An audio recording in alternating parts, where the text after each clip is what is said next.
Hey, what's going on, everyone? This is Reggie Haynes, and you are tuned in to another edition of RKCM. And today we have three more topics. I'm waiting for my co-host to come in. I'm about to bring them on now. And for those people, so I'm bringing in the fellas now. We're gonna have Charles and Kudzi on, and yeah, we're just gonna be doing lives throughout the week. And then, of course, they're going to be reposted on the RHTV Podcast Network. And yeah, for all those people who have been supporting, we thank you so much. I see that Charles is hopping into the chat now, and they were just awaiting Kudzi. And then we might have Michael. And then from there, we're just going to, get the show on the road. So, yeah. And the topics for the day. When it comes down to what we've talked about previously, it ties into it somewhat, but give me 1 second. Let me make sure everybody's in here. And I believe that they are. Okay. 1 second. And apologies for all the background noise. We got stuff going on in the background. Just trying to make sure that the guys are coming in. Okay, I don't know what's up with the service, but I'll talk about the topics. Love in the age of fear. Okay, that's the first one. Why self-help fails and friendship breakup. So that's what we're going to be discussing today. And Charles is on. I'm just waiting for Kudzi to come on, and then once Kudzi has logged in, we'll be good to go. Yeah.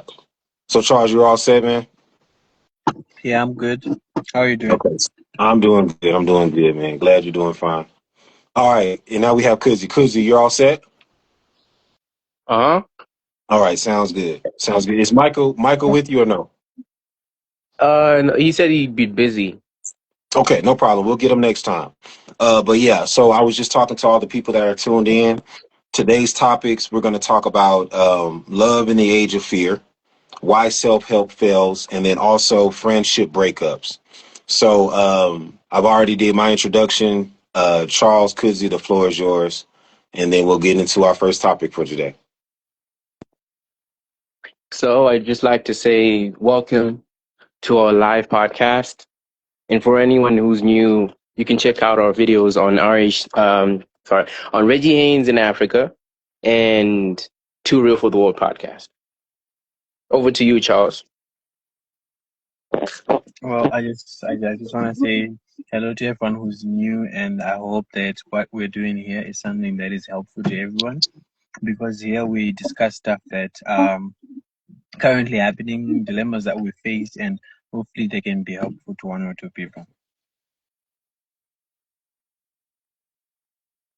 Sounds good. Sounds good. Thank you guys so much. So let's get into the first topic. Love in the age of fear. Kudzi, you were the one that brought up these topics. We'll kick it off with you. What is your take on love in the age of fear? Okay, so this isn't something I just easily came up with. I mean, well, sort of, kind of easy. What I'm trying to say is, it's a topic that's been around a lot. A lot of people have been talking about it. The fact that dating life has changed from what it was in the past and how it is in the present.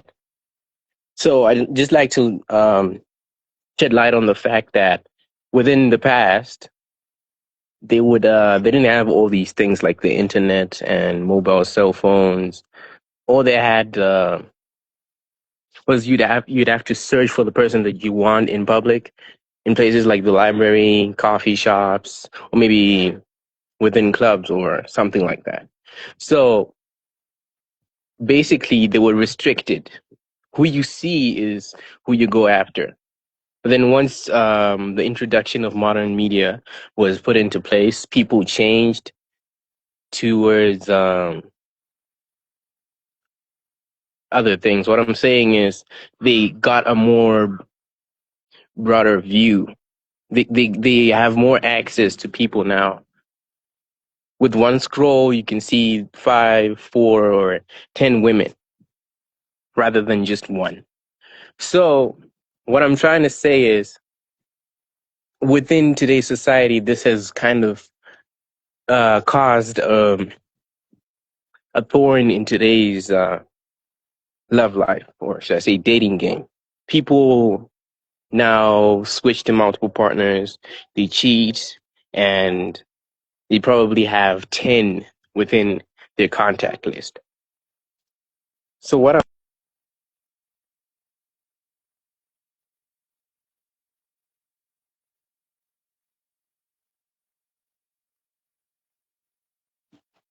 Okay. I think Kudzi's connection dropped out for a little bit.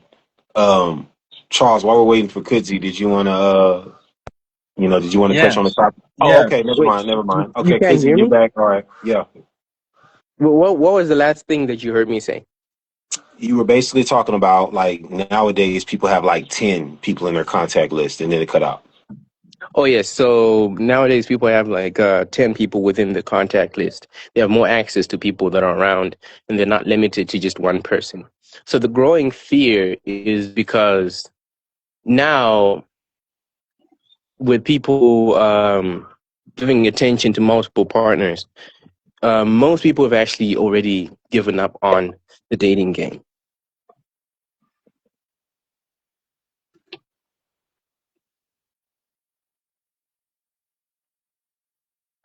Okay, I think it cut out again. Um, okay. Charles, did you want to elaborate? It keeps While cutting. yeah, it keeps cutting out, Kudzi. Yeah, yeah. But you're back now.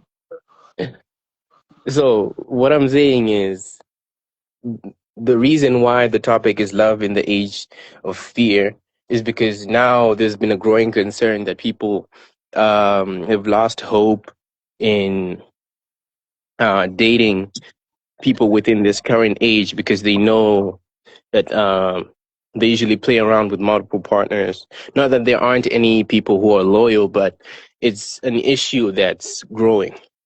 That's what contributes to the fear within this age. All right. So yeah, that's all I Um. wanted to say. Okay.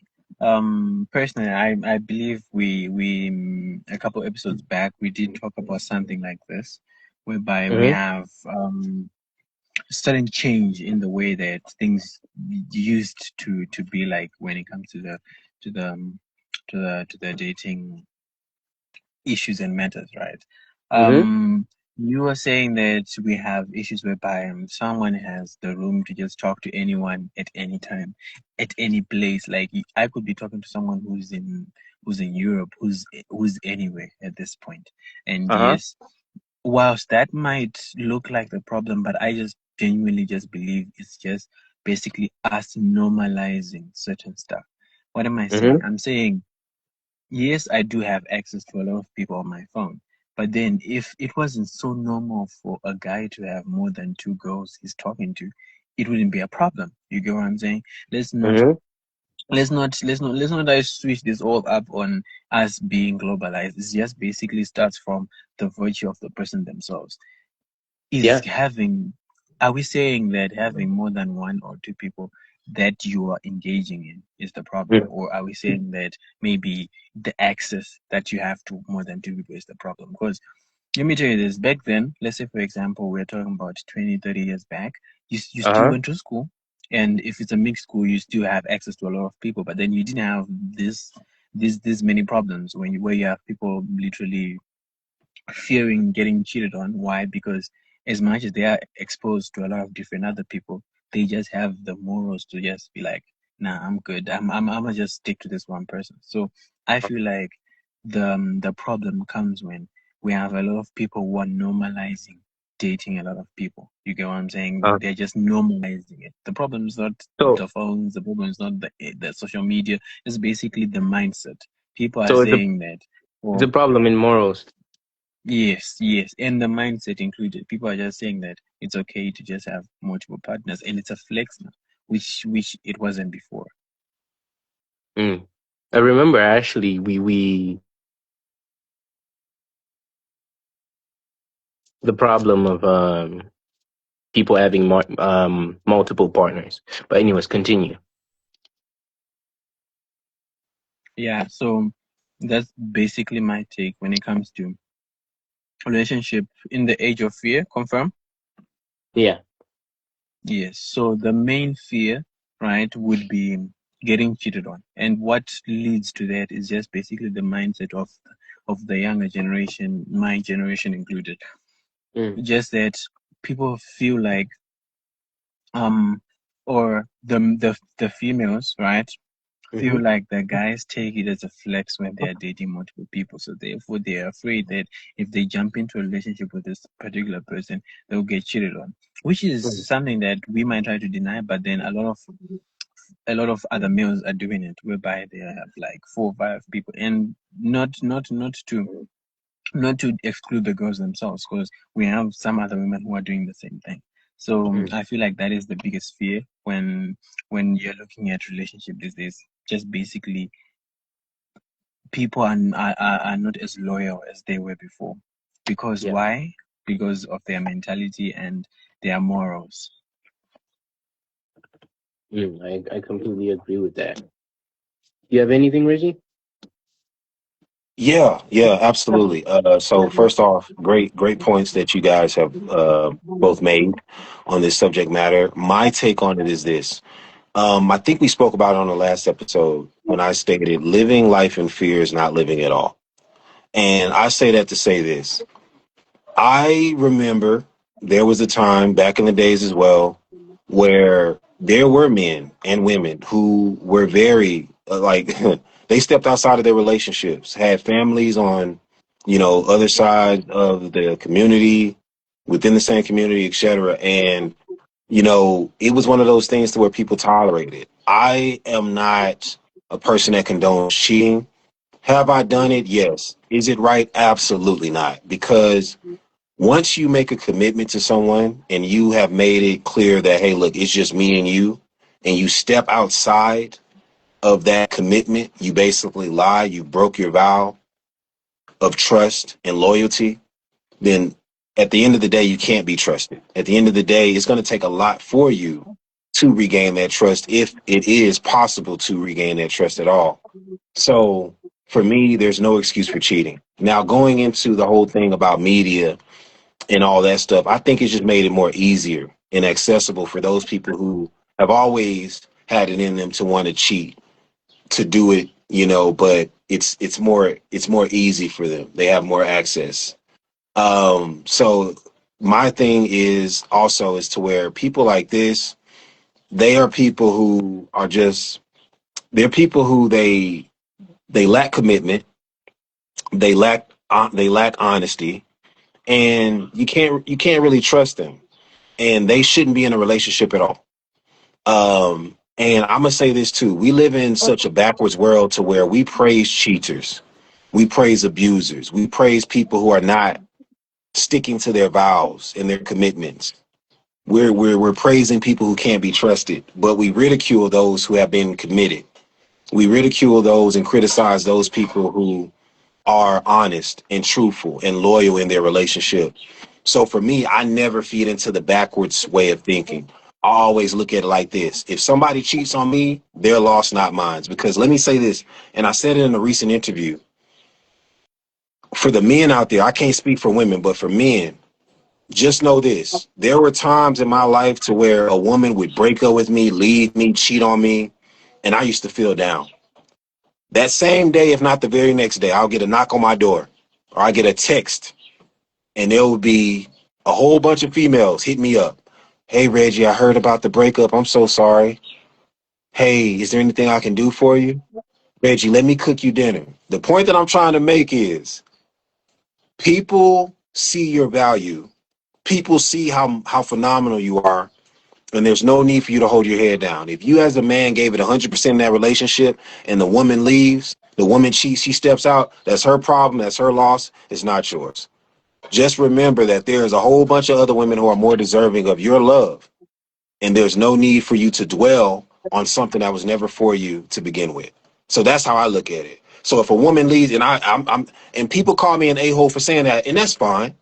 But it's just me knowing my worth, knowing my value, and knowing that if I'm doing everything possible to make sure that I'm being a loyal person, a loyal partner to the woman who we made a commitment to be together, and she steps out or she does something that damages this relationship, it's not my loss. So I'm gonna move. I'm gonna move forward accordingly.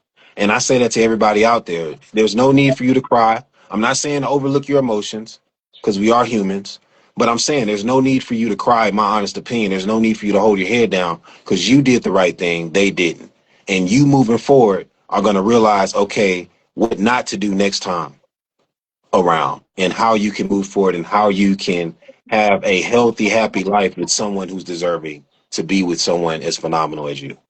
So, yeah, I feel like when it comes down to this particular topic, what we are discussing, which is love in the age of fear, don't live life in fear, live life prepared. And while being prepared, know that you can move on to something better than the past. And that's the good news. So, yeah, fear Yeah. should not be involved, especially when love is the category.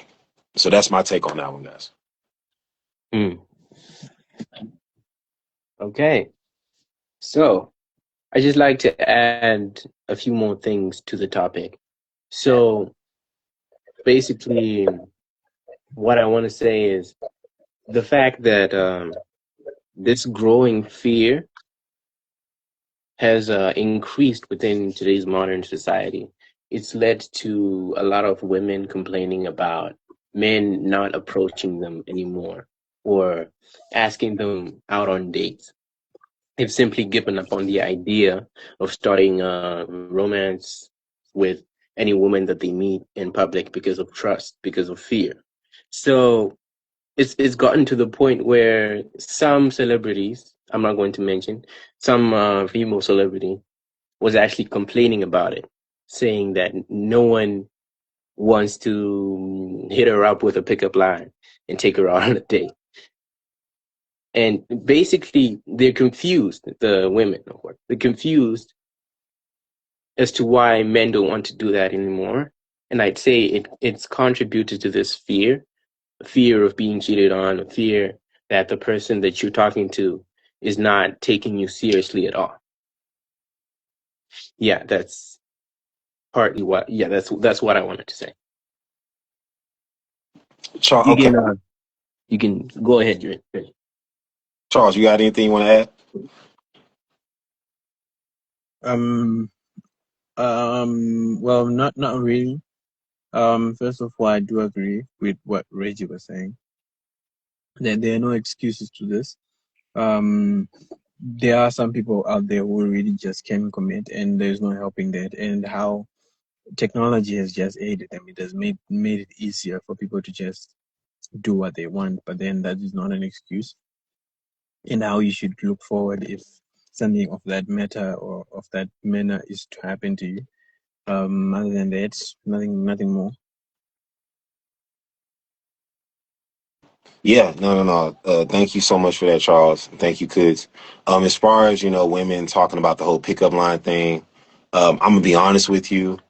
I have talked to women, and they have told me straight up, like the ball's in their court. If there's a guy that's not attractive to them, they'll list it as harassment. That's not all women, but it is a lot of women who I've talked to. But if there's a guy that they feel like is attractive, then they'll say, "Oh, okay, yeah, no, this is a guy I can give a chance to." Is it fair? Absolutely not. But I do understand why there are a lot of guys who are distancing themselves from, approaching women because you just never know what you're going to get. Me, on the other hand, I use my discernment. If I feel like a woman is, attractive and I'm single, I will approach her. I will talk to her, be respectable. And another thing is for the guys out there, if a woman says, no, I'm not interested, respectfully, thank her for her time and walk away. There's no need to disrespect her. No need to come off as aggressive. I don't look at that as dissing. I look at that as a woman saying, hey, look, you guys aren't compatible. Now you can move on to someone who you feel like is compatible with you. Try again somewhere else. Just not with that woman. You know what I'm saying? So at the end of the day, I feel like same goes for women. If a man turns you down if you approach him, be respectful. But at the same time, I do see all sides of this one of why people aren't approaching as much as they used to. But I know for me, if I see an attractive woman, I'm gonna approach her respectfully, and if she declines, I'll respectfully, thank her for her time and walk away. That's simple. So yeah, that's my take on the whole approaching thing, and hopefully for all those people that are listening, they take heed to what has been said, not just by me, but all of us, Charles and Kudzi as well. Charles, Kudzi, should we move on to the next topic, or do you guys have anything else you would like to add? We can move to the next topic. Sounds good. Okay. The next topic is, why does self-help fail? Why does self-help fail? Kudzi, the floor is yours. Okay. So self-help. Basically, it's self-explanatory. It's basically when a person tells themselves that they need to stand up and do something. Let's put them in a situation. Let's say they're procrastinating, right? They're procrastinating, and every single time they're giving themselves advice, trying to light some sort of spark in order to push themselves to do something. And 99% of the time, it might work for some people because they're used to telling themselves to get up, to kick aside the fact that they're lazy or tired. But then this doesn't work for everyone else. Some people actually need outside interaction or outside motivation to help them basically get a leg up and do something with themselves, do something with their lives. So that's why I'd say self-help fails. Not always, but it fails with some people. That's my take on that. Reggie? Sounds good. Thank you so much, Kudzi. Thank you so much. Charles, do you have anything you'd like to add? Yeah, I agree with Kudzi. Why? Because I'm gonna give a more personal example. I was going through a couple of stuff a year ago, right? And Mm-hmm. I've always been the type of person to sort of like fix it on my own, and half of the time it does work. Half of the time it does work, but trust me, if you have two, three more heads trying to figure out how to go, and you actually get different and more and better views. You get what I'm saying? Like I remember I went to Michael and Kudzi and maybe kinda Ishmael. And I don't know if there was much help there, but yeah, maybe kinda Ishmael. So but then when we were discussing, when they were giving me like their thoughts, I found ways and they gave me other ideas on how to get around the situation. So it's not always that you have to attack things on your own. And sometimes you might be a person that is maybe, let's say, for example, you're an introverted person and it's very hard for you to like talk to people, to connect to people. You could talk to people who are more personal to you. It could be relatives, people who are easier for you to talk to. Because the second you try to like do it all on your own, it might not go your way and you might actually miss important details that if you were discussing with a third party or with someone else, you could have actually picked up on. So self-help isn't really the most terrible thing, but then it's always good. Two heads are always better than one. Thank you so much for that, Charles. Thank you so much, man. I really appreciate that. And the good thing is, and I'm a touch base on what Charles just said. I have a short story. For the longest time in my life, doing these TV shows and all that stuff, I'm walking around like, yeah, I could do stuff on my own. Me looking back at the old Reggie, I would tell Reggie to please shut up. Because in this life, there are tons of people out there who have done good by me. I mean, I'm talking to two of them right now on this live. In life, I have realized that if I allow myself to focus on the people who hurt me, leading me to be afraid of bringing new people into my life, so they can show me what true love is, so they can show me what true friendship is, I'm going to end up being alone and miserable. So for all those young people out there listening, do not end up like how I was and how I could have ended up for the rest of my life. I was lucky enough to have the opportunity to have different students, have different people come into my life and say, you know what, I want to help Reggie. And I accepted that help, and they never stabbed me in the back. They never did anything to break my trust. They never did anything that led me to say, you know what, these are not trusting and loving people. So at the end of the day, there's a lot of good people out there in this world. And I feel like when it comes down to the whole self-help thing, I would say both self-help and also stepping outside of self-help can be a failure, but it can also be a success. And I feel like we need to focus more on the success of self-help, and how even though we do have a lot of success with things like self-help, it can also lead us to realize that the more we build an aura around ourselves, to know that we deserve the best love, not in an egotistical way, but in a loving way, that's what we're going to be attracting into our life. So that's my take on, the topic. I feel like self-help can definitely be a successful thing. We just have to make sure that we're utilizing it in the best way to bring people into our life who are deserving of being in our life, and vice versa. So yeah, floor is you guys if you got anything that you would like to add. So yeah, on self-help, I just like to say that sometimes helping yourself, putting your pride first, can lift you up, but then the same pride can also put you down. You come up short when it matters if you don't have other people to help you stand up sometimes. That's what I wanted to say. Okay, Wise then words, it's wise for me. words. All right, Charles. Charles, you have anything? Then is for me. I remember a couple of days ago, Reggie did tell me that whoever wants to put something like on the side, like take some like a heavy burden off their chest, they can always come to him. So I give you guys the room to maybe go to Reggie. You can keep yourself anonymous if you do not want to like reveal your identity, but Reggie is always there to listen. He's a good listener, and I believe he could help. Same goes for Kudzi and me as well, but then I don't think I am the smartest one in this course, so therefore Reggie and Michael are your people. Reggie and Kudzi are your people, and Michael when he's around.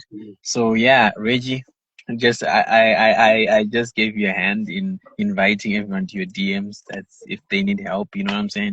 Yeah.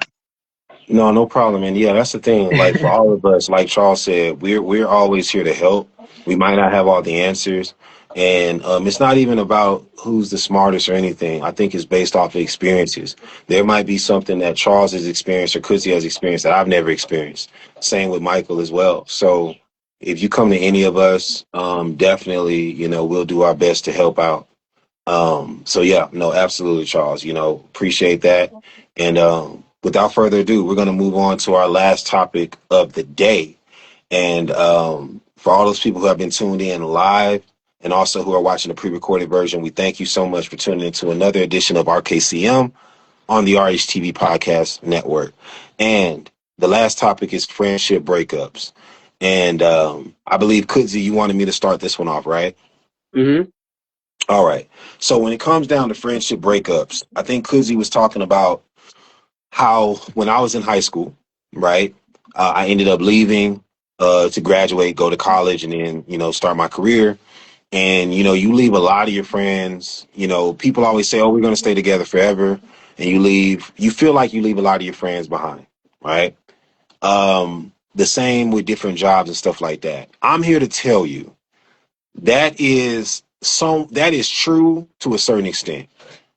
I feel like if you really do want to keep somebody in your life and you really do love them and you feel like they can definitely be some asset to your life, both parties that is, I feel like you can always keep them in your life. I feel like you can always make um the proper procedures in order to make sure that you and this person never lose contact with each other. Especially with social media out there. See, I like using social media to my advantage to reconnect with people who I haven't connected with in a long time. It's happened many a times in my life. So friendship breakups, I feel like I wouldn't call it a breakup. I would say that no, this is just something to where, we're stepping away, going on different paths, but we'll eventually link up again. Definitely that's if we want to. That's if we both agree to do so. So yeah, I've made, those moves in my life of going a different path from people who I was really close with in school. In school, different jobs, working on different projects. But then I reconnected and then I realized, you know what? I'm glad I reconnected with this person because just as valuable as the asset they were in the past, they are just the same, if not better, in the present. Another thing is to where there have been people I've reconnected with to where I'm like, okay, I feel like there was a reason why I didn't want to reconnect with them sooner. And now I realize like, okay, me reconnecting with them was a bad idea. So you just have to realize, trust your discernment, know what's best for you, know yourself, then know what's best for you. And then, whenever you're leaving high school or a certain environment, you can always keep in contact with these particular individuals who you are claiming to be your friends or loved ones. And then time will tell if they are meant to be in your life or not. So that's my take on that particular topic of friendship breakups. And I'll open the floor up to you guys.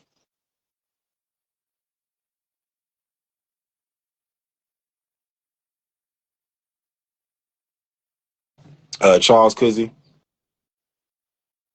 I can go first. Um, I just want to solidify what you were saying, Reggie. I really do not. I really do believe that real ones always stay. And if you do have someone that you're like really connected to, and someone who you want to keep in your life, trust me, they will not go anywhere because they are there for they are genuinely there. You know what I'm saying? I have friends that I have been around for over 5 6 years now. Friends, not relatives, not nothing. I have known other people before there, but then they are not there anymore. Why? Because probably we were just not meant to know each other for that long. So I really do believe that if that friendship is supposed to last, it will last. Why? Because you would have met someone who gets you and someone who feels like they also need to be around you, because it's not always one-sided. You could try to keep a friendship and it still collapse. Why? Because they do not value you, or they do not feel like they're the right person for them to be around. So I do believe that if that friendship is supposed to stay, then it will stay. It's not that hard, like you were saying. With with social media, you can always reach out to someone who's very far. Yeah, I agree. All right, sounds good. Thank you so much, Charles. Kudzi, do you have anything that you would like to add? Yeah, I agree with what Charles is saying on how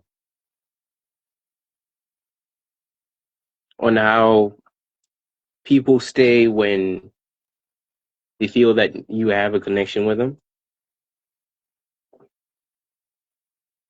When they say when he says people stay when they feel they have a connection with you, right? And if they are the right people, they'll stick around. Yes, I agree with what you guys are saying, but I will also have to say that some, I mean, eventually, even if the person is far away, maybe you find some way to connect back with the person. And some friendship breakups eventually happen not intentionally, but then they just happen on their own. I'm kind of speaking from personal experience. When I usually when I was in primary, I usually hopped from school to school, and most of the people that I was friends with, um, we still stayed into contact with each other, but then it's gotten cold and silent over time, and we eventually stopped talking. And this person, mind you, was actually one of my best friends growing up, a childhood friend of mine. And what I'm saying is, over time, we just lost that connection. Yeah, we lost that connection, and he actually moved overseas, and I guess he decided to leave all of the things into the past. Yeah. So yeah, that's what I wanted to say on friendship breakups.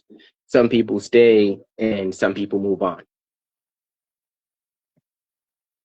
Yeah, no, thank you for that, Quiz. And another thing I'll say is as well, when it comes to these friendship breakups, um, I don't look at it as a breakup. I look at it as to where spiritually you guys are still connected. You know, so because as far as your friend is concerned, you guys have had a lot of great memories spiritually, and that is still a part of you. And I feel like that is something that you cherish, and those particular memories can definitely last a lifetime. So I don't look at it as breaking up. I look at it as you guys still being connected spiritually. Um, so, you know, for all those people who have tuned in live, I hope you guys have enjoyed the show. My final words for the day is thank you. Thank you guys so much, you know, for just supporting us and being a part of this and keeping us to stay consistent. And, you know, more content is definitely going to come. Um, and yeah, for, you know, be on the lookout for new episodes coming every Friday, sometimes Sunday on the RHTV Podcast Network on YouTube. And then there'll be different sneak peeks on the Instagram page, the RHTV Podcast Instagram page. Without further ado, I'm going to leave the floor open to Charles and Kudzi for their final words before we end off here. Where I'll go first. For those who are going to watch the video and those who are watching, thank you for watching the podcast, and we'll see you next time. Charles, over to you. Charles? Yeah, sorry. My final words would be to not my favorite topic on this one was how self-help might actually fail, and I encourage you guys again and again you can come to any one of us and we will keep your information anonymous if you are not comfortable, but then we are always here to help. The whole point and the whole reason why we're doing this is to help each other. So I encourage you to text any one of us, whichever one you are comfortable with, preferably Reggie or Kudzi, because they have more experience, you know. However, thank you for sticking around. Thank you for following. Thank you for keeping track with our content, and hopefully we have you for a while. Thank you. All right. Thank you so much for that, Charles. And yeah, for all those people who have tuned in, again, this is Reggie, Kudzi, and Charles. You have tuned in to another edition of RKCM on the RHTV Podcast Network. And until next time, we are signing off and saying peace and love. Thank you.